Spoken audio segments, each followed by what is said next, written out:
So I just want to remind whoever's watching that you can watch this live, but after we finish the class, it becomes for patrons only. If you want to become a patron, you can go to patreon.com/mgenuth. Okay. Some people watch this on Facebook Live. Okay. So before we continue with what we started last week, I wanted to make some interesting notes that came up on Shabbos about Abraham's work on the psyche. Call it that, his psyche factory.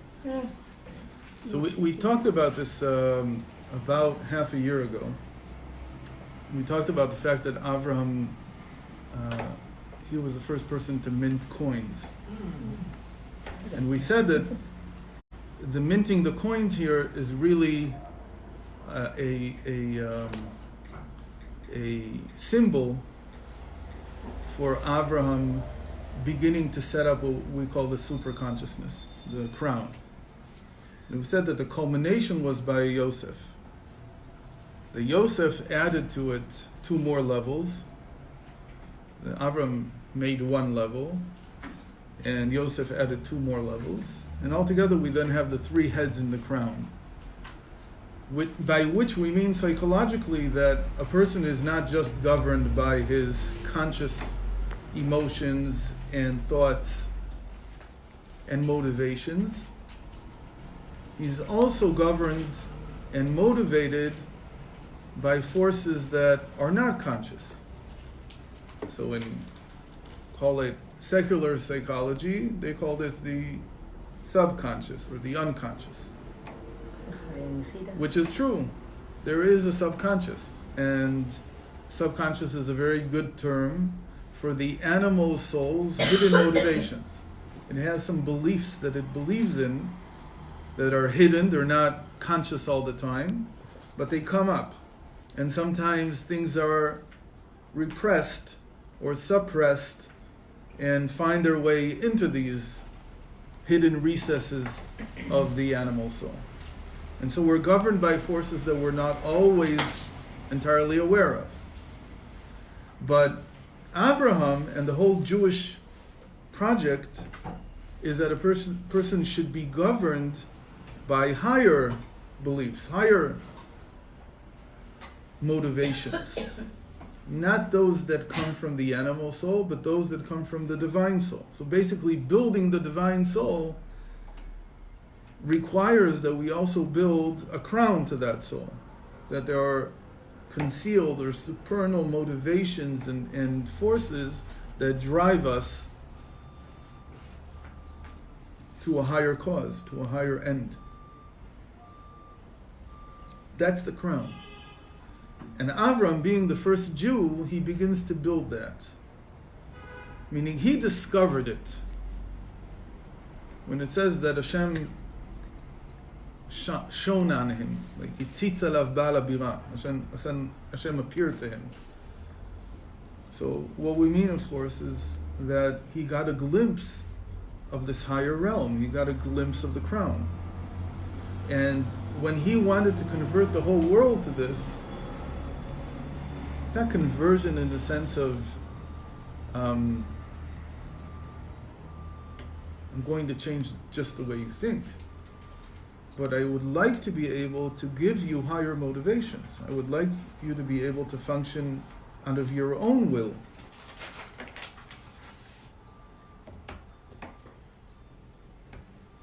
Right? Islam also came in a sort of way out of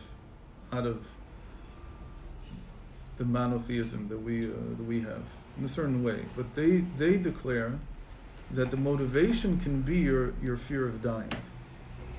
They're not afraid to convert somebody by the sword, they call it.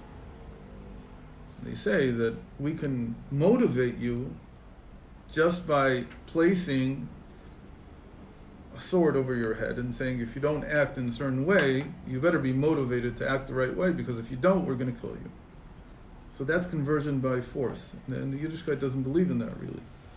Why? Because the whole point is that the will be free, that you choose to do this.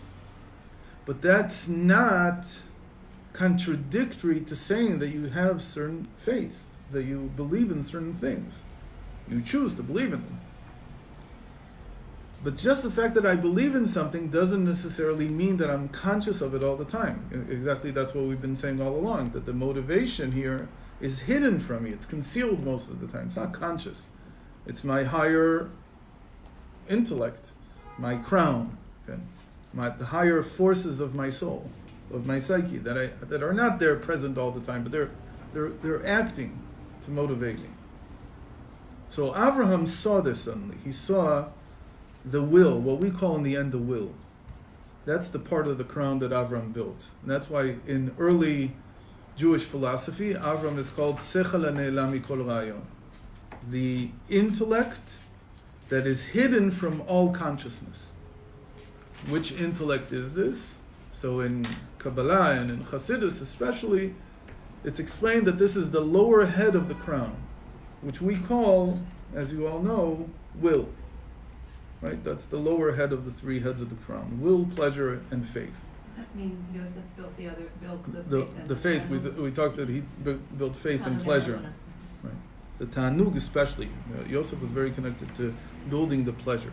That's why he's also, in the body, he's related to the procreative organ. Because he's saying the real pleasure is not, it's like a rectification of the sexual urge. That the real pleasure that a person gets, which can also be through his marital relations, but it stems from a much higher source, which is in Kabbalah called the head of nothingness. It's the head of ultimate nullification. Is this Isaac or Jacob? Reisha de'ain. That's over all three heads. And there's three heads. We call it heads. But the Reisha to Ayin is Yosef, over not- all three, or it's Sorry, the Reisha to Ayin is where is it like? it's the middle on one. that? Oh. That's it. And what We was know that that it's a very first one? complex The structure there. What? First one, Reisha. Reisha de'arich, which is ratzon, will. That Abraham. Reisha de'arich, or as it's called in the early philosophers, Sechel HaNe'elam Mikol Rayon. From any idea, Rayon is. Rayon is a consciousness. That was their word for consciousness until later they had the word muda'ut or dat. They started using dat. But earlier on it was Rayon. Rayon is what I can entertain in my mind.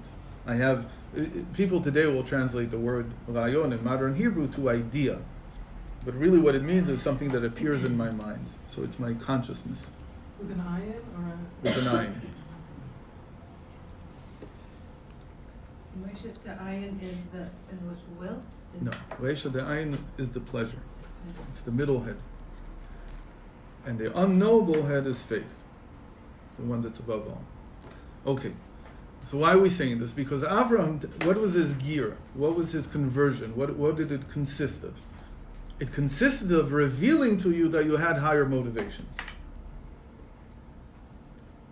That's also what a ger experiences. A ger, before they're a ger, before they convert, they also have like inklings of the fact that I'm not here just to survive physically. Life is not just about my next meal. I'm not an animal. An animal doesn't have a crown. It has hidden motivations, but that's what we call the subconscious of the animal soul. It doesn't have a crown the way a human being does. The soul is really seated there in the crown. And so what is it saying? That for the animal, the motivation is, how do I find my next meal? And that's it. It's just to survive. How do I run fast enough so that I'm not eaten? Survival of the fittest. That's it. I need to survive. So there's no higher motivation than that. That's as far as it goes. From time to time, we think we see behavior that seems social or something like that. But it's all related in their world to survival. And unfortunately, even human beings think, there's people like Locke or Rousseau with the social contract, which sort of say the same thing, that we need society in order to survive. That's turning it into an animalistic motivation.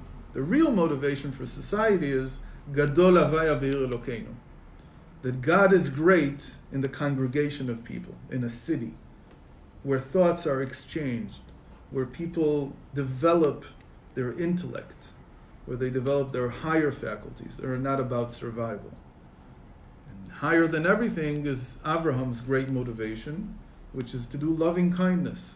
Not because I expect something back, but because that is a higher purpose in life.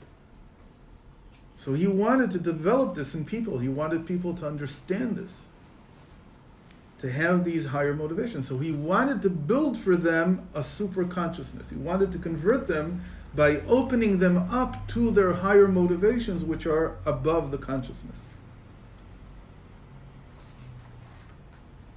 Lo and behold, he's in Eretz Yisrael for 25 years. 25 plus 37. 62 years. He's been in Eretz Yisrael for 62 years. He has friends who he considers to be truly interested in his well-being. Eshkol, Aner, Mamre. He goes to consult with them before he circumcises himself. Sarah passes away, and he comes to them and he says, I need a burial ground. What do they say to him? You can have it for free. Take whatever you want. Avram hits his head and said, what have I been doing for 62 years? Why? The whole beginning of the parsha we just read in Shabbos is like, what do we need this whole story for? You could say it in 3 words. Vayiken Avram et chalkat hasadeh. The end. What do we need the whole story of him coming to them and telling them, I need a burial spot. They saying, take whatever you want. He's saying, no, talk to Ephron. He's saying, take it for free. He's saying, no, I'm going to pay full value for it. And in the end, he coins money, he mints money, and he gives them 400 shekels of kesef. And then it says, Vayakum Sdei HaMachpelah. And it says he bought the burial ground. Who needs that for? What's it good for? When you think about it, what is the Torah trying to tell us? So that we'll always know that it was ours. That You it's can not really anybody else's. You can say that in 3 words. He bought it in full value from Ephraim. Finished. That's the end of the story. What's the whole story of it? He asked for it. They want to give it for free. He doesn't want it he wants something else. The guy who he wants it from says, I'll give it to you for free. No, he wants. So say in the end, he bought it. That's it. Why do you need this whole So story? we have currency. No. And why did he need currency in the end? Why was that the answer to this? So the story behind all of this is that when you say, I'll give you something for free, you're saying, I don't know what its value is.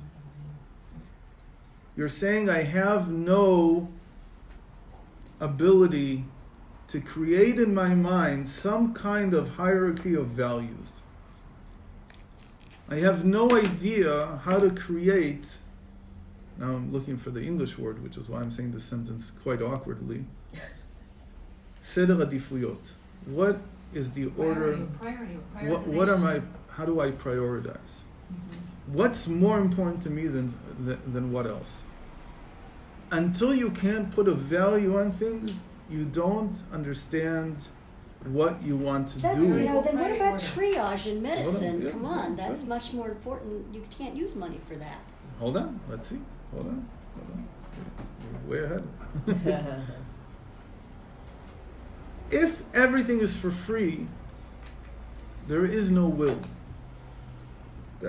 That because will is not just I want this piece of meat. That the animal understands also. That's like survival, or that's just an impetuous need for something sweet or whatever. It's not value. It's not my higher intellect working. It's not my will working.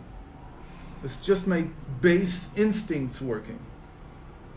life is, let's say it this way, that life is long enough that you can do anything you want, but it's too short not to do anything. And you have to prioritize. You have to say, this is important to me and this is not.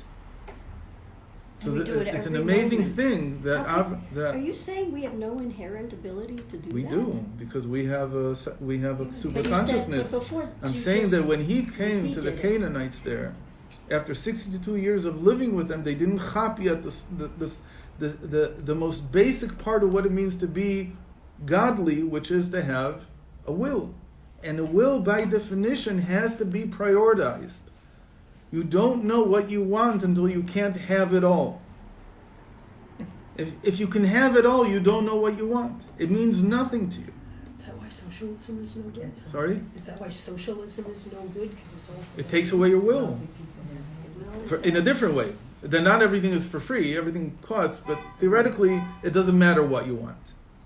Is this It just? takes away your humanity, but more importantly, it takes away your godliness. Wait. When you say will, which will are you talking about? Reisha, the first head of the crown. That I have a will for something, I want something. Separate. But than not- God's, separate than God's will. Hopefully, I'll align it. Well, but this is the will you're talking about. No, it's not separate. That is, when I prioritize it, when I think about it, not in the sense of which steak do I want, but of what do I want to do with 70 years, then I'm beginning to understand what godliness is. That's what it means that Hashem appears to you. Because you begin to think of your life not as survival alone, but as having purpose. And if it has purpose, it has to be prioritized, because I can't do everything. I can't have everything and I can't do everything. So now it becomes a question of what do I put first and what do I put second and what do I put third. But if nothing has a price, if nothing has value, if I don't know how to calculate the value of something, I can't prioritize also. Because how do I know what's worth more to me, what's worth less? So why is it that in Canaan they didn't have a sense of prioritization? Because you don't have it without the superconsciousness. It's an amazing thing. That's the story, that's the inside story behind Avram creating money. Because money is the simplest way that people have to ascribe value to something. That's not the final say, but it's the best first approximation that you have. It's simple, everybody gets it.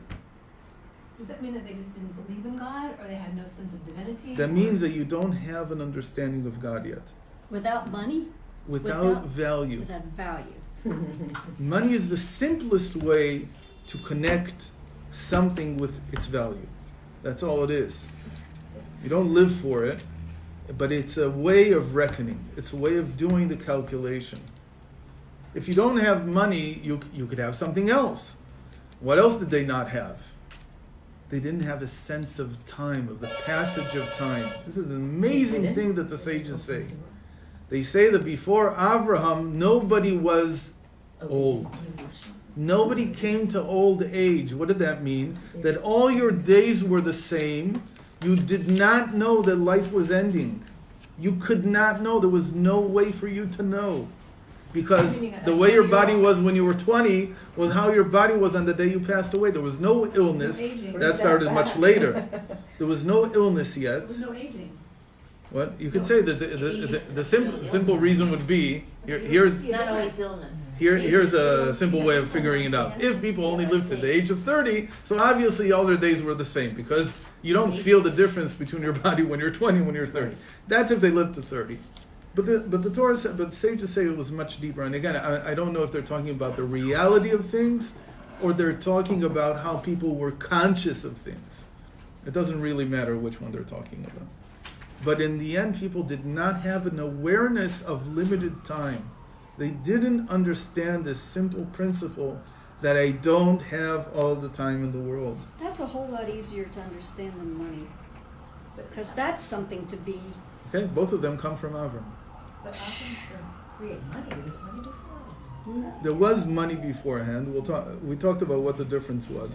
The big difference was that it was something that you could it's like that we have a reserve currency today. So the fact that there's money in Rwanda nobody cares. The fact that there's money in the Philippines, nobody cares. There wasn't money in But Canaan. the fact that there's $1 and based on the dollar, I know how much money in Rwanda and the Philippines is really worth. That allows me to level the playing field and use money as something that measures value. When there's no, call it global currency, there's no way of really measuring anything. It's all relative, so it doesn't mean anything. In a certain sense, you could say that that's what people felt with time also. There was no objective sense of time. And the objective sense of time comes somehow, I guess, from our aging. That you can't run away from. If all the days are the same, if you're going to live to 1,000 years, and you're going to be in perfect health, all 1,000 years, time will not mean anything to you. Right. It simply won't. It doesn't mean anything. There has to be a limited you have to limit things in order to begin to understand their value. That's what money did, and that's what Avram's aging process suddenly did. So, was it, they say, there's this thing we've talked about it in the past that's come up in the last 20 years in research, that they scoured through all the ancient texts everywhere, and there's no color blue. Right. So they're like, so what did you call the sky? What, you didn't see the sky was blue, you didn't see that the ocean was blue. What's going on here? So about the ocean, there's a lot of documents, and they say the ocean is wine colored, or it's gray, or it's this, or it's that. No blue. So it seems like not reasonable for us. I don't know what the truth is. I know that in the Torah it says that there's tchilit. Right. Okay, I don't know if they considered that, they didn't consider it. It doesn't matter. The point is, it's almost impossible for us to reconstruct how human consciousness was 3,000 years ago when Avram was around. It's more than 3,000 already. I'm talking about 3,300 years ago. Sorry, 3,800 years ago. We don't know exactly.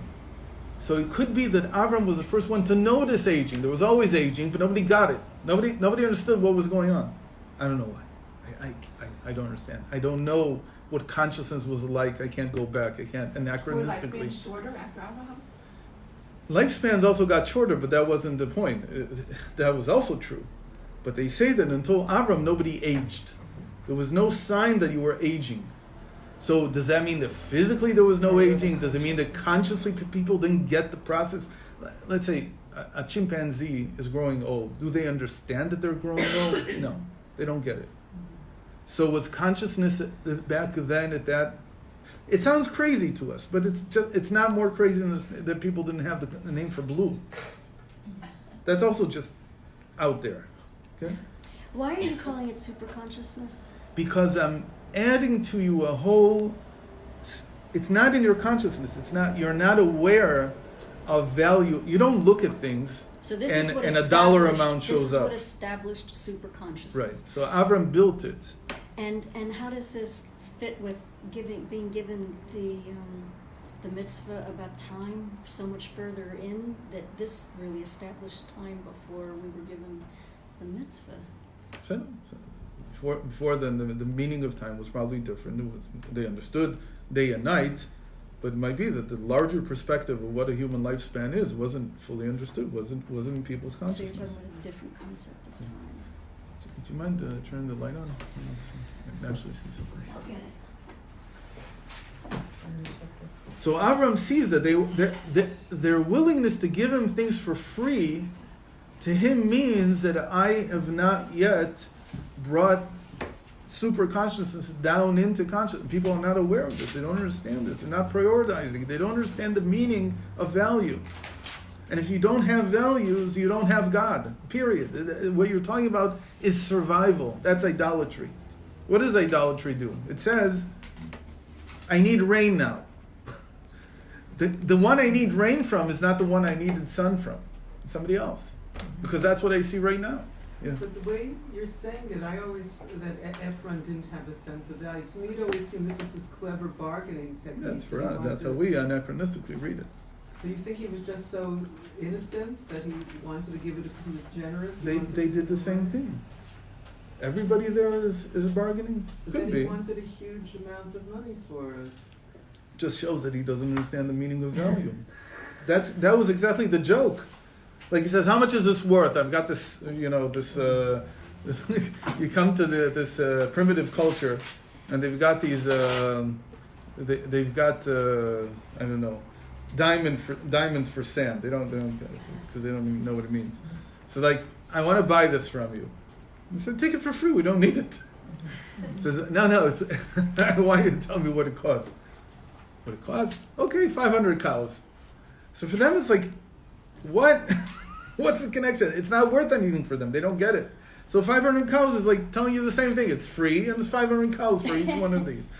The truth is, you know that it's worth more than 500 cows where you're coming from. So you say, okay, fine, I'll pay you 500 cows for each dime. I have no problem. I'll bring you the cows. It just shows that they don't get it. For them, the really big and the really small is all the same. So when the really big and the really small is the same, and there's no prioritization, there's no value, there's no ability to see the larger picture, you can't have God. What you have is the same way that the chimpanzee would worship the banana. That's what you're worshiping. You're worshiping what you need at that moment. You can't see the bigger picture. And if you can't see the bigger picture, you can't see the oneness of reality. That's why it's all tied in. So he's looking at it, he's saying, how do I move people?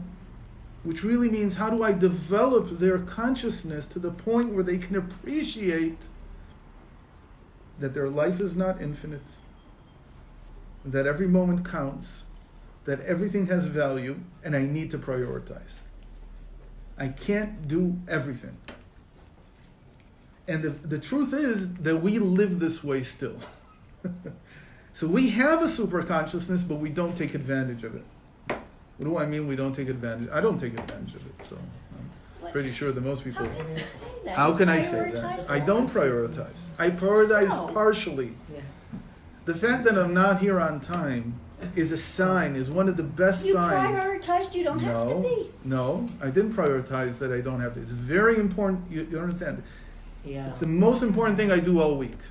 Give me a break. Yeah, it is. Ah, For me it is. This is the main place where I spill my beans. it's because you're in Everything that's happiness. percolating up here, this is where I get other opportunities, obviously, and I especially feel that this is the most important place during the summer when there's no Torah Nefesh, and then I can. But in Torah Nefesh, I can't do new things. I keep going back to the same 2 or 3 courses that I've taught.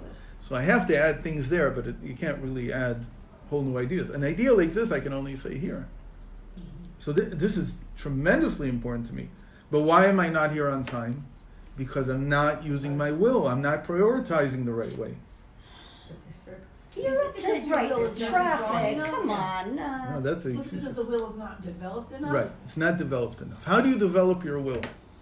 So you need to prioritize. That's the first thing I learned from Avram this week. That you need to have values placed on things and say, this is more valuable to me, this is less. I have time for this, I don't have time for that. Because I'm not going to be able to do everything. Circumstances make you value. If we pushed you and said, don't come if you're not on time, you'd do it. No. I mean, I disagree. I disagree. I'd still be late. Yeah. Because I'm telling you, there's no lack of appreciation of the importance of this class. That's not what's lacking. You might say, Can't I you don't be respect you you. can't There's be no lack forced- of respect You either. can't be forced to develop your will. It has to come from... Okay, so how do you do it?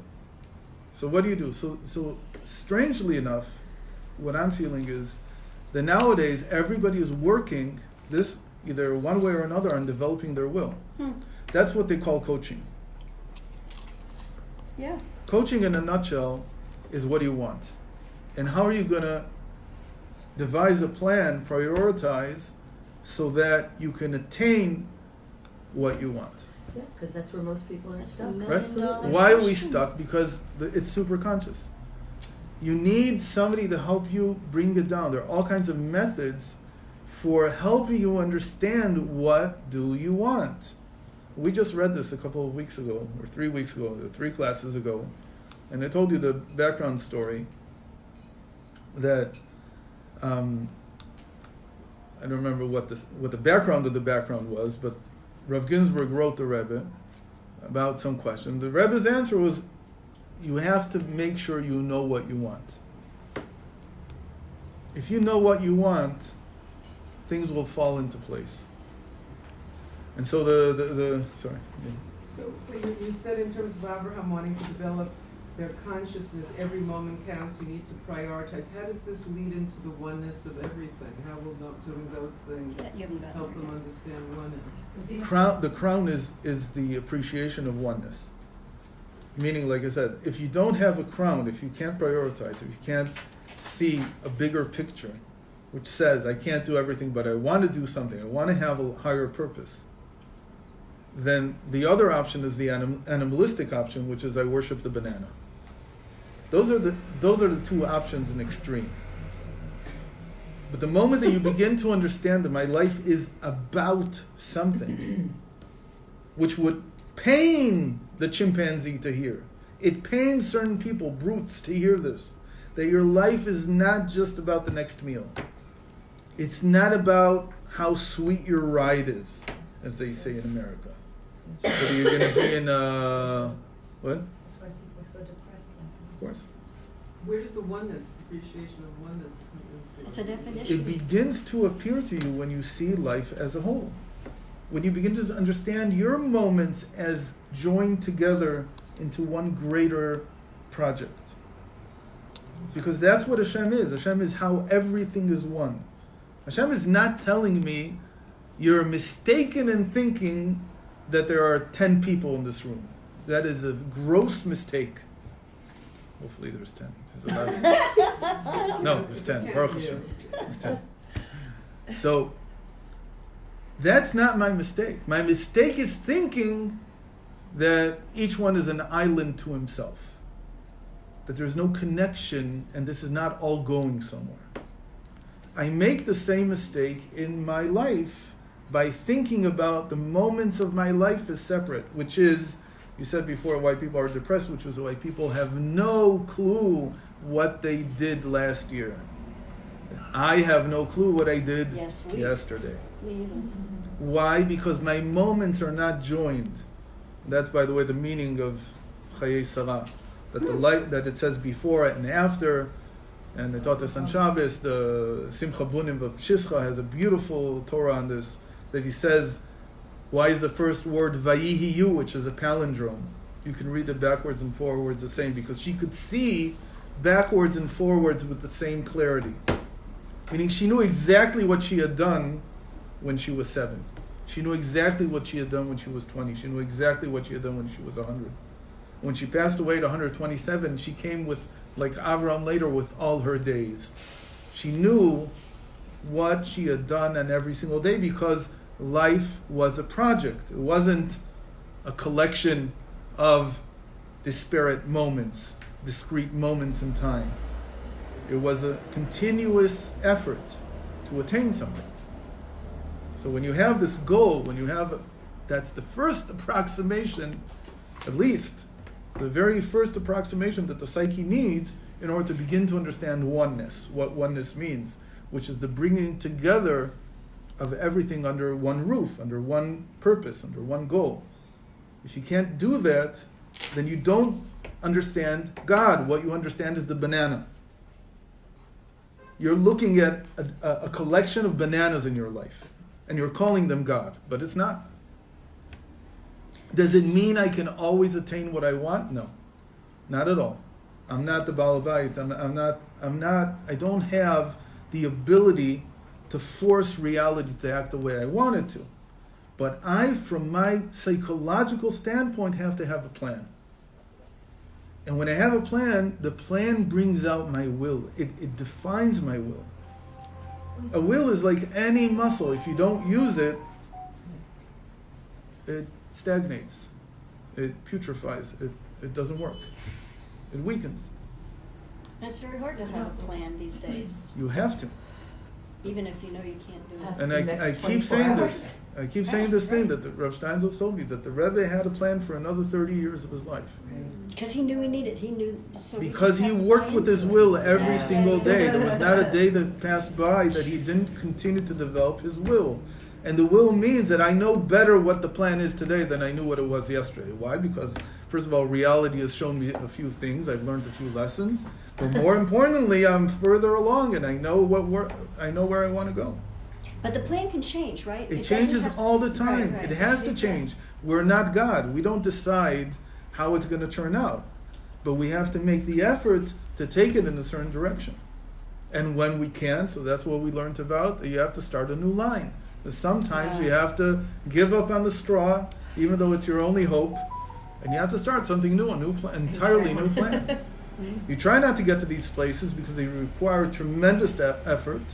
You don't want to have to create new lines, new plans, new directions in life. You want to be able to continue what you started, but sometimes reality says otherwise.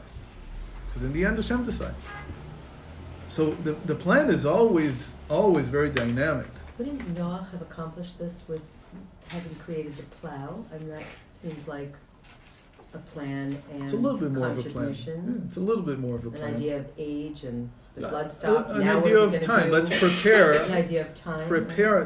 That's one of the things that people don't think about.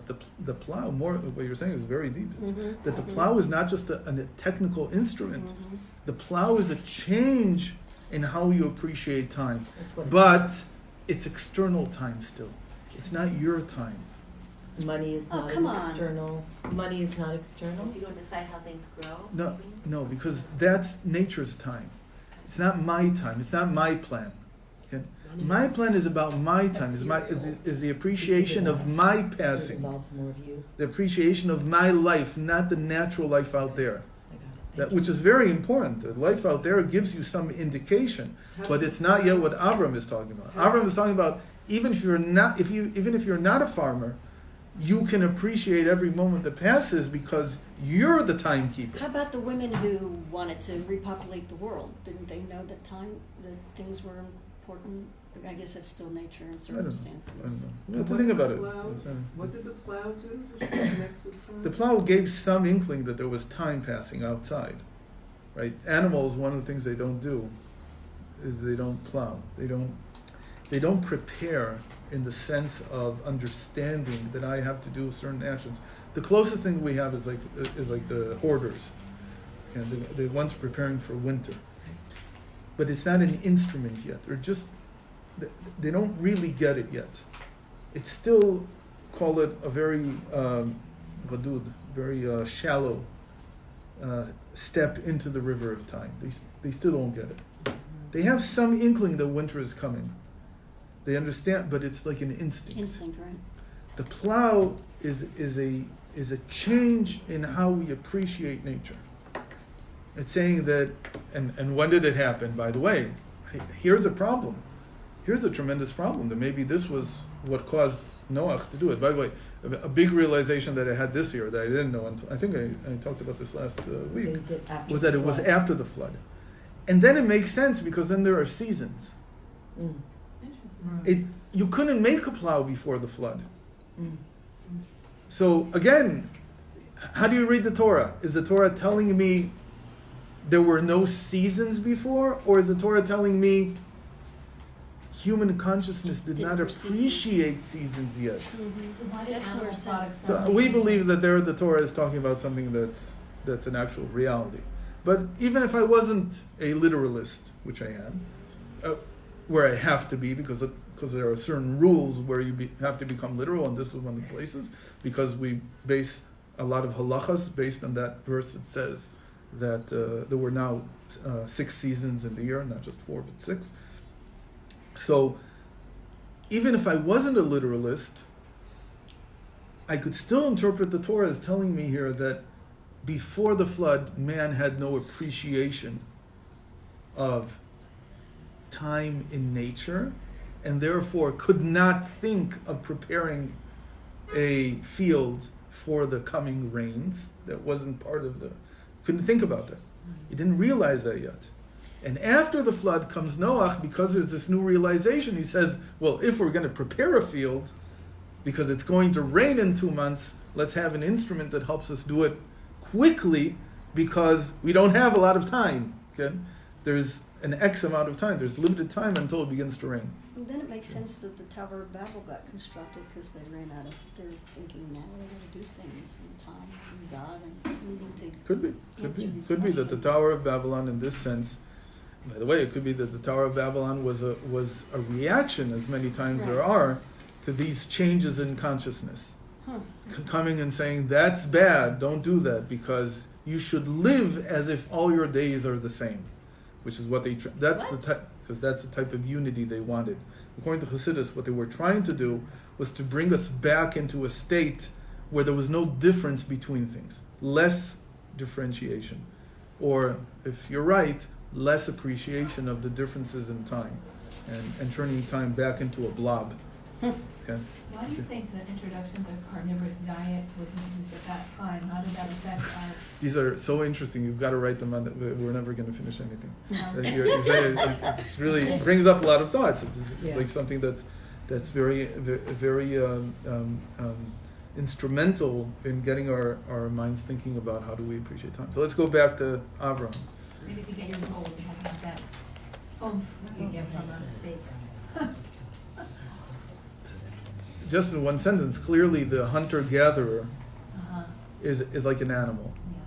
yeah. And the domesticated man, the homo, whatever they call it, farmer, is already a more advanced type of consciousness. Then a hunter-gatherer, Right. because they're preparing the land. The animal is just. Okay, he's like an animal. There's no difference. Okay, so again, the bottom line here is Avraham comes in contact with these Canaanites, and he sees that for all his work, they haven't changed. So he has to invent an instrument. How do you create an instrument which forces people to begin to measure things? And again, the point here is measurement. Yosher versus Igulim. In the way we've been teaching faith and confidence, faith is an Igul. It's a circle. It's equal everywhere. There's only God. That's already in the rectified Jewish version after we went through Avram and Yitzchak and Yaakov and so on. So for us, the faith is like a symbol of there's no measurement. There's nothing to measure here. It's just all God. That's it. Even I disappear into this oneness of God. But the line that we're talking about, the ray of infinite light that comes down out of the circle, it's called in the Zohar, it's called Kav Midah. It's called the line of measurement, and we talked about this. It has measuring marks. How far down have you come? How much have you advanced?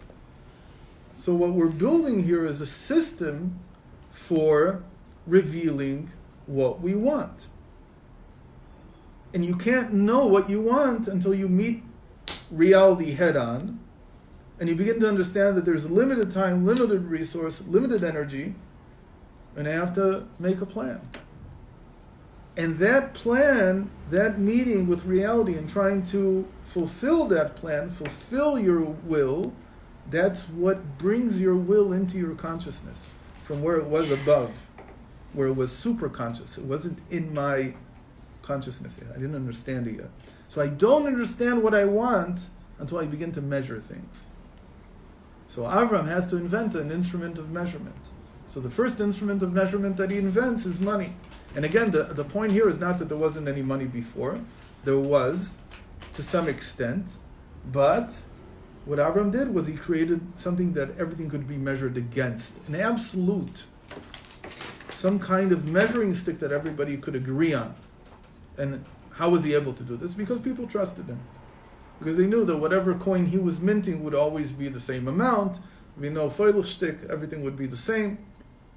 They could count on it, they could put their trust in it.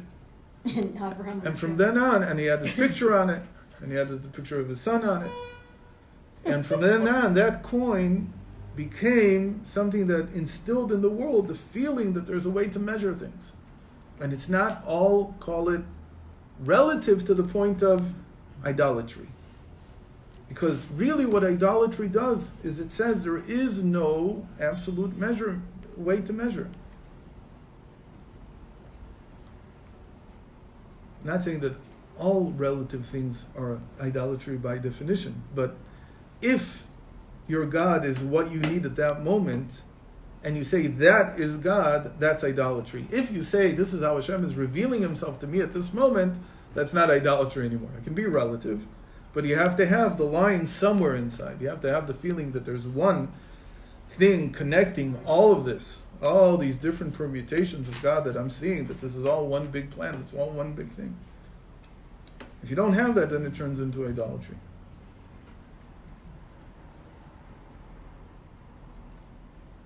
Okay, so he invents the call it the world currency. So what do? So we have all kinds of techniques. We're not for a lack of measuring. There's a statement that I was looking for quotes for the next boring book that I'm writing with Reb Ginsburg on mathematics. Nobody's going to read, and it's okay. And sure they will. Nah, nobody reads this stuff. Anyway, so there's one chapter there that I was looking for quotes that would fit. He was doing, there's a really incredible mathematical analysis of Torah and Parshas Yitro that our good friend Arya Nechaisi, who passed away 2 years ago, he developed this initially, and he gave it to Rav Ginsburg, and he developed it way beyond. And it's basically a management system. It's a mathematical basis for how to manage systems, like any system that has many workers. In Yitro, it was the legal system that Yitro told Moshe to put in place so that Moshe would be able to govern properly. And it has an incredibly beautiful mathematical basis. It's not even that complex. Even I understand it. I was able to write it out. And I was looking for a quote for that chapter. So I found a quote by one of the premier economists ever, and I don't remember his name. So he's very important, but he's not the regular names. He's one of the people that started the whole theory of management. So he's a very important economist. I think he even won the Nobel Prize for economics. And the quote is very short. It just says, "Whatever can be measured can be improved." Yeah. It's a beautiful quote. Wow. It's like, that encapsulates so profound. much of what Right. we're afraid of. Mm. We're afraid to measure. Why are we afraid to measure? Then we have to Because keep going, improving. mainly you have to improve it. Because we're afraid, at least I am, of the moment that I measure, what do they tell me? Do better. That something that has bracha is something that's not measured. We're afraid of measurement because the Torah is full of this. The bracha, blessing, is only in something that hasn't been measured yet. So we're afraid to measure. It says that when a person comes into his goren, it's the Mishnah. It says he comes into his silo, and it's got all his seed that he collected over all this planning, right? He measured. He measured how big his field was. He went and he bought the bushels of sacks of seed. He planted them. He watered them. Everything was done by measurement. And then he comes into the silo with it, where everything was collected, and he says a blessing. He says a blessing. Blessed are you, Hashem, who gives blessing in this seed, in this yivul, in this what grew, in this produce. Says the Mishnah, but that's only if he hasn't yet measured how much he has. But if he's measured how much he has, so he can't say this blessing anymore. Why? Because the blessing is only in a place that's hidden from the eye. If you know how much there is, how can you say a blessing? So in our minds, and this is something I don't have an easy answer to, but in the Jewish mind, there's this thing about don't count your blessings. Because if you want them to be blessed, don't count them. But that's not true. Because you have to give thanks to Hashem about everything that you have. So there's something going on here. Why did you say you're afraid to measure your blessing? To make a yourself? plan. I'm afraid to make a plan because I think Uh-huh. if I make a plan, I've limited myself. Um, I've limited Hashem's blessing. So this is why it's so important to understand. I don't have a full answer to this, But the first approximation of an answer is that that's why we're talking about the superconsciousness here as a will. Mm. We're not talking about something that's already happened. We're talking about what we would like to happen. And when you're talking about what you would like to happen, the measurement is not a measurement of what already exists. It's an attempt to bring out your values. It's an attempt to measure your values. You're not measuring something real. It's not something concrete yet. When I make a plan for what I want to do today, I am not telling myself I have 12 hours to work. That's not what I'm saying. What I'm saying is, given 12 hours, I don't know how many hours I'll have, because who knows what I'm going to have to do today. Maybe I'll have to run somewhere. I don't know. But given 12 hours to work, what are my priorities? What do I hold as having higher value, and what do I hold as having lower value?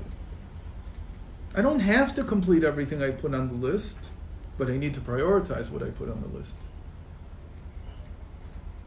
And if I don't do that, I'm not exercising my will. I'm not developing it. Because what can be measured in this sense is not measured in the sense of what concretely I did. That's not important.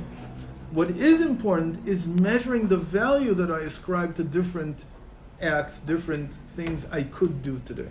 And then deciding, what do I want to do? And if I don't do that every day, so my will remains superconscious. I don't bring it into my consciousness. I'm not bringing the line down. I'm letting it remain in the great circle. The great circle, we said this many times, Keter, crown means circle. Even in English, that's what it means. Don't ask me how. There's a word in English for crown that really actually means circle. The crown itself comes from the same. So to crown something is to circle it. The crown, the superconsciousness is unmeasured. It's an unknown. But it has to motivate you. But it motivates you when you bring it down. So that's what it means to take something out of the crown and bring it down with a line, to measure it. A measuring line to say this has value, this has less value, and so on. And when I do that, when I create this plan that I have for today, for the week, for the month, for the year, for 70 years, I'm bringing my will into my consciousness. I'm working with my higher calling, with my higher purpose. I'm working with my godliness. But if I'm not doing that, then I've never even begun to meet God. Oh, of course, I had chance meetings here and there, but that's the same God that's out there in nature. That's the God of circumstances, which is very important. He's also there, but then we call that Elohim. We don't call that Havaya. We don't call that. That's what we're bringing down. The one God. Okay? Of course, He's in everything, in nature. The fact that I brought it down doesn't mean that I begin to worship it. I don't worship my planner, my diary, whatever I use to plan my day. I don't worship it. When you lose it, You lose it. You say goodbye and you start a new one. wow. Because it wasn't meant for that. It's Right. not meant for me to say, oh, this is cast in stone and it cannot be changed and it's holy. It's not. It's the way that I work on bringing my will into the world. I mean, So if I can't do it today, I didn't do it. So fine, I don't get uptight about it. Because I know it's important to me, but it's not the end of the world. I know my plans are going to change. Maybe during the day. Maybe during the hour. Maybe during the minute. They'll change. I came to give a class that's an hour and 20 minutes long. How do I know what's going to happen? What do I know? My battery will die. Will it continue or not? Who One knows? thing or another. Yeah, you're going to say something. I know as a Jew we have a lot of framework though. Mm-hmm. So, I mean, Right? Because Yiddishkeit so where's the will? is already then? trying to bring you into that. It's telling you, listen, there are priorities. Yeah, they're there. The framework is the first priority. From then on, figure it out. So it's giving you at least, a little wiggle room. Can you, well, for women, it's giving you a lot more wiggle room than for men. Yeah, but even for men, how much do all my duties take out of the whole day? No, but this is a 2 good thing. hours? I'm not saying it is a negative thing. It's Yeah, no, you I'm saying need to it. find yourself in the in-between. Because it seems. wants you to have a will. What all these people are talking about coaching now. What's the first thing they talk about now? We talked about this. You have to have a routine. Yeah. Oh, really? Thank you very much. After 2,000 years, you figured this out. I didn't know So that. what's the second thing? Plan. Apart from the routine, all the space that's in between has to be planned out. You have to have a big enough plan to fill it all up. If you don't have not too big, a particularized enough plan that you know what you're going to do. Am I like the Rebbe who knew every minute what he's going to do? No. The Rebbe made a plan that was down to the minute. We know that. We know that there are stories. The stories that the famous one is that when he came back from camp, Gan Yisrael, upstate, and a year later they wanted him to go again. He said, "I still haven't made up the time from my last visit. I can't go."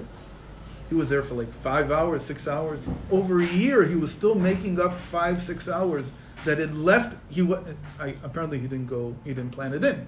They just convinced him somehow, or they forced him. I don't know what they did, Never went and he again. gave in. And he never went again, because he saw that it wasn't, or maybe they couldn't. They themselves, because it's camp, it's not formal. It's this and that. The 3 hours they promised turned into 6 hours, so he lost 3 hours. The 3 hours during the year he couldn't make up. Someone offered the Rebbe tea, and I don't remember what the concept of that story was. And he didn't accept the tea, and then after, when the Yechidus was over, there said to the Rebbe, "Why don't you just drink a cup of tea? It takes a minute." The Rebbe says, "A cup of tea takes 6 minutes to drink. I'm going to still stick 6 minutes from the next person that needs to see me." So, Wow. Can't No, do two things at once. His friends were really long. he's not going to drink tea. There's a Yom Yom from, I don't know what I don't remember the date, that he writes about the importance of time and how to plan and so on. And he writes that the nights of the winter months are like a year. Yeah, a winter's winter's night. Every night is a winter's summer's night day is like for a year. whole year Yeah. if you plan it right. He says the changes I love that. that you can go through in one winter night are like what you can do in a year. He says, and it all depends on what you're going to do with it. And a summer's day. Why just a winter's night? Can't it be Because any it's very time? long. Yeah. Yeah. It's a Oh. winter's night And and a a It's summer's summer's very day. long. Ah. People don't go out so much. You have a lot more quiet. And he says, okay, so anyway, we have to finish it. We didn't get to the It's the okay. next, We did great. Thank you. How did the Rebbe extend